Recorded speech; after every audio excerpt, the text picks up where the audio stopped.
Even on the longest days of the year, Amy hopefully is already up and working when the sun rises over her Fonda farm. Little Jacob swings between a dozen cows during 6 a.m. milking, and her husband handles the farm while she works a full-time sales job in her home office until 5. Then she's back out to the barn until 8 p.m. That's a 15-hour day, and every day of hard work, the farm is losing money.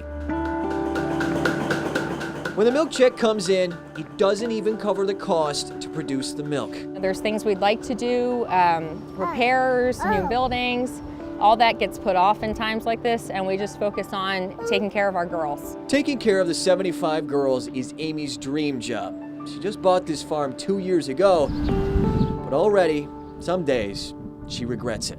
The Hopefully say they couldn't sell the farm even if they wanted to. Wouldn't be enough to cover the debt. Nobody's buying dairy right now anyway. There are farmers who have sold all their cows and some of their equipment, and they're still in the hole. This is it. Yeah, so this is our main milk cow barn.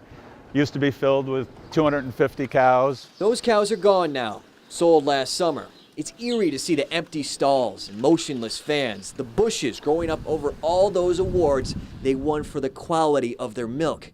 The roots of farming run so far back, there's a blue sign out front. You know, I sit down with a $25,000 milk check, you know, and I have $38,000 worth of bills. Every 2 weeks, it just doesn't work. LaGrange can't control what he's paid for his milk. The federal government sets the price using a complicated formula. It isn't connected to what you pay in stores for a gallon. For consumers, a gallon of milk costs about the same as it did in 2003. In 2014, farmers' prices hit a high, but they dropped about 30% in 2015 and stayed there. Farmers are getting out. There are 20% fewer dairy farms today in New York than even 10 years ago, but about the same number of cows. 4,400 farms left are producing more milk. The state says the average cow today produces more than double the amount she was producing in 1970. We're going to figure this out. State Ag Commissioner Richard Ball says that's the problem. Too much milk. Dairy exports are down 3 to 4%.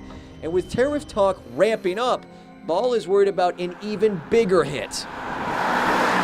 He says the exodus of farmers doesn't have to continue, but he says dairy farmers need to look in the mirror. Who's our customer? And what do they want? And are we meeting their needs?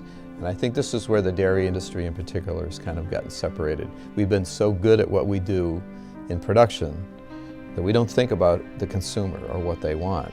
Still, the state is trying to get New Yorkers to buy more dairy through marketing and school programs. And in the past 2 years, the state has put $50 million into plants making dairy products with a longer shelf life, like cheese and butter. Ball says he's optimistic about the long term. You know, today I'm more excited than I've ever been about the future of agriculture. Back on the empty farm, LaGrange isn't as excited. This is getting bad. He says there's no bringing farmland back from asphalt. You know, we need the local farmer, not only for the product, but for the local economy. And that whole picture has to be understood. And I'm worried that it's getting too late. LaGrange has a desk job now. He's the town supervisor. His old herd is spread out among fewer, likely much bigger, farms.